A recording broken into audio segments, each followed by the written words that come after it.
Hello, and welcome to Learn My Heritage with me. I am your host, Mary Bennett. This podcast is a part of my Hojo Path Renewal. I'm not here as an expert. I am here who is somebody who's learning, who is remembering, reclaiming what was interrupted. Everything that I speak about here is about my own learning. It's all public knowledge. This is me sharing what I'm learning out loud. I'm not speaking for all Dene people. I definitely am not speaking as an expert. I'm not sharing ceremony. This is just about me walking back to what was interrupted. And today we are starting with something very powerful, the Navajo Code Talkers. Not just what they did, but the meaning behind what they did. So I remember learning about the Navajo Code Talkers just very briefly, like in junior high. And just overall like what they did, but not like details or the facts. And in this episode, we will just be discussing higher level details, and there's definitely a ton more that we can learn and interject in here. I just would like to share my journey and reflection on what I've learned. So the facts are that they helped in World War II, the code was never broken, and that they were essential in winning the war. But I didn't fully understand the depth of it until I started to look deeper. So this isn't just a story about how they helped with the war, but this is about identity. This is about language. Something that was almost taken, but then became something that saved lives. So in 1942, there were 29 men that were recruited and went to boot camp and then went to Camp Pendleton. And they were given the task to do something that no man had done before. They were to create a code based on our language. Nothing could be written down. By this time, the Navajo language had not been a written down language. So nothing, like I said, nothing written, but also nothing mechanical. Everything had to be spoken and memorized. But eventually there were 400 men that served as a Navajo Code Talker. So here's where it gets a bit deeper. This is where you start to understand why the code couldn't be broken. So Navajo is not a language that can be translated word for word. It's more like metaphorical. It is more visual. It's more descriptive, conceptual. It is more of an alive language. So you can't just take a word in English or any other language and create the same sentence word for word in Navajo. So for example, there wouldn't be a word that was a word for word translation for fighter plane. So they might just describe it in a way that reflects something that it resembles or does. So instead of translating, you are creating a meaning to the sentence, to the phrase, to the word. So what that means is when the code talkers were translating and encoding messages, they weren't just sending information, they were sending layers in that information. And that is why the code had never been broken, because if somebody were to try to decipher that word for word, it would make no sense. So those first 29 men that were assigned the task to create the code, they were given a list of military terms that needed to be utilized. And instead of just taking that word for word, they got creative. They used things through metaphor. They used association. They used creativity. They used their memory. And everybody had to memorize everything because you couldn't have anything written down, especially in battle. So think about that. As many of these men were punished in boarding schools for speaking their language, they were now being asked to use it as a weapon, as a powerful tool, as a way to protect and save many lives. So sit with that for a minute. That shift is powerful. What was once asked to be suppressed became essential. So one part that is not glamorous or talked about a lot is the military assigning a Marine to each code talker to protect the code talker. But essentially it was to protect the code.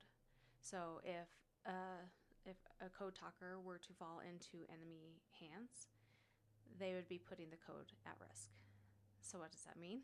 Well, it means that if they were to fall into the enemy's hands, that the military or that Marine had the assignment of killing the code talker to protect the code. The language, the code, was very valuable, but this was very, very high stakes and life or death for many other men.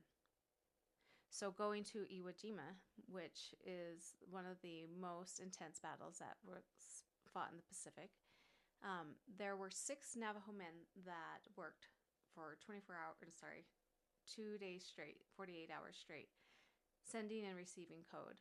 They sent over 800 messages over these 2 days with zero errors. One Major Howard Connor said if it weren't for the Navajos, the Marines would never have taken Iwo Jima. Not helped, not supported, but would never have taken it. That's it.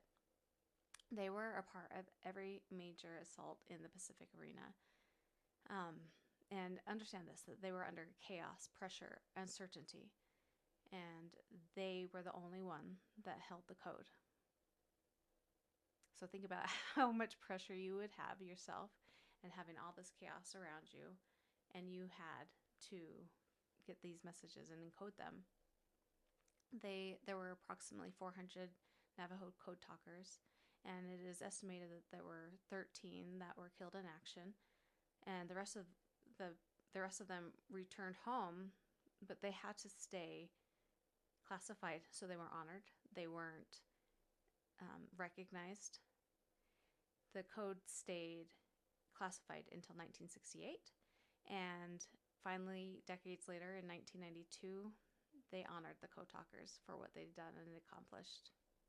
So going back to the chaos and the disruptions that were happening around them, for them to be able to stay centered and in control of themselves so that they could encode everything, it makes you think that it's easy to feel connected when everything is calm and peaceful around you.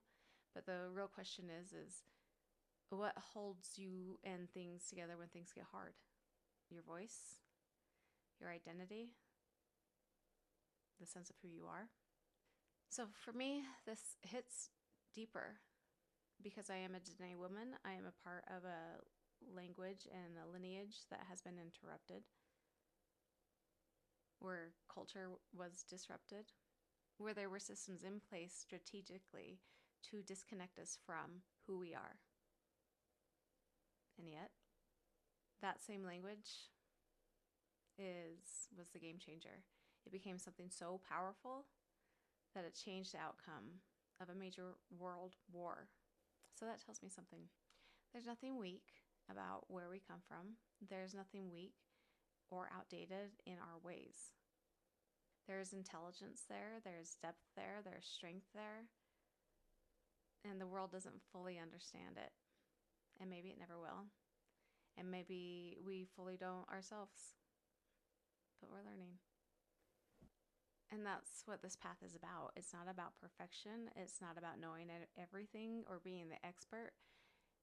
It's about returning, remembering, reclaiming. So with all that being said, what does this mean for us today? Well, it means that the parts of you that you've been told to suppress or to keep quiet might be your greatest strength. And that the things that don't translate in today's systems or the modern world might be and hold the deeper wisdoms within you, for others. And that your voice and the way that you see the world and how you think, it doesn't have to fit into someone else's structures to be powerful. So just like the Navajo language, that couldn't be reduced to a word-for-word translation, either do you. You don't have to reduce yourself to be understood. The Navajo Code Talkers aren't just a part of history. They're a reminder. A reminder that we all carry and what we all carry matters. And that what was interrupted can be reclaimed. And that even in a world that doesn't understand them, they held something unbreakable. As I continue to walk this path of reclamation, of learning my heritage, I invite you to walk alongside me and reflect on your own roots, your own voice, your own path. Because it's not just about the past, it's how we move forward in Hojo. And if this resonates with you, please subscribe and share and continue on this journey with me. Thank you.